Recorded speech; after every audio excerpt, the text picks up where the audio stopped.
இல்லறத்தில் இல்லாமல் உயர்ந்த நிலையில் உள்ள அருளை பெறுவதற்கு தகுதி யாருமே கிடைக்காது. ஏனென்றால் இவன் இந்த பிறப்பில் என்ன தேவை என்பதை உணர்ந்து அனுபவித்தால்தான் பின்பு அவன் பற்ற அறுக்க முடியும். இதையெல்லாம் பற்ற அறுக்க முடியாது. அவன் துறையா போயிட்டு கடைசியில தப்பு பண்ண ஆரம்பிச்சுக்குவான்.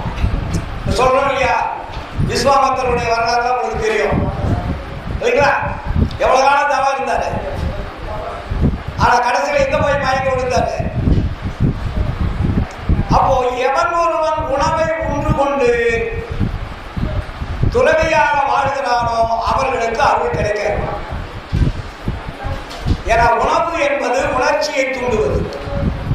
உணர்ச்சியை தூண்டக்கூடிய உணவு அவன் தவறு செய்வதற்குள்ளான வாய்ப்பை உருவாக்கி கொண்டே இருக்கும். Very simple.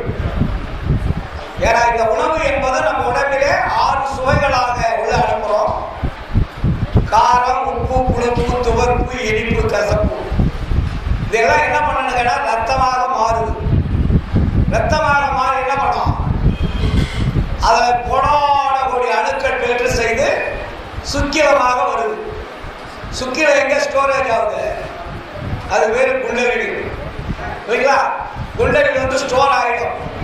அது வெளியே போறதா உள்ள போறதான்னு தெரியாது. அந்த ஸ்டோர் ஆயிடுச்சு. இதை உள்ள அனுப்புறதா வெளியே அனுப்புறதா, இதான் 2ஆம் கட்ட வேலை இந்த சமுதாயத்தில் நடந்துட்டு எல்லாருக்கும் இது பொதுவானது.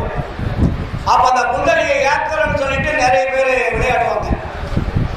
குண்டலினி சக்தி, குண்டலினி இல்லையா? நிறைய பார்த்தீங்கன்னா நம்ம நாட்டில் எங்க பார்த்தாலும் இருக்கும். காய கல்பம், இது பேர் என்ன? காய கல்பம். காய கல்பம்னு சொன்னவங்களும் செத்து போயிட்டாங்க, குண்டலினி ஏற்றவங்களும் செத்து போயிட்டாங்க. வாசின்னு சொல்லிட்டு மூச்சு அடக்கி பிராணவாயுவை நிறுத்தி கருமல வாயுவை விட்டு கடைசியில இடகளை பிங்களை என்ற சுவாசத்தை நிறுத்தணும்னு செத்து போயிட்டான். புரியுதுங்களா? அப்போ நம்ம உடம்புக்குள் என்ன நடந்து கொண்டிருக்கிறது, இந்த உடம்பிற்கு நடந்து கொண்டிருக்கக்கூடிய நடத்தையை நாம் புரிந்து கொள்ளாமல் ஆன்மீகம் என்பதோ அருள் என்பதோ கிடைக்கவே கிடைக்காது. ஏன்னா வள்ளல் பெருமான் வந்து இங்கதான் தெளிவுபடுத்துறார் நமக்கு.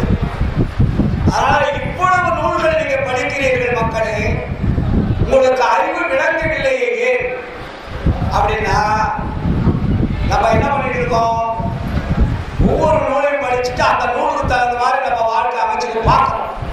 ஆனா இதை விட இது நல்லா இருக்கு, இதை விட இது நல்லா இருக்கு, இந்த நூலை சரியா சொல்லியிருக்காங்க, இந்த நூலை இதை விட பெருசா இருக்கு அப்படிதான் சொல்லுவோம். அப்ப வள்ளல் பெருமான் வந்து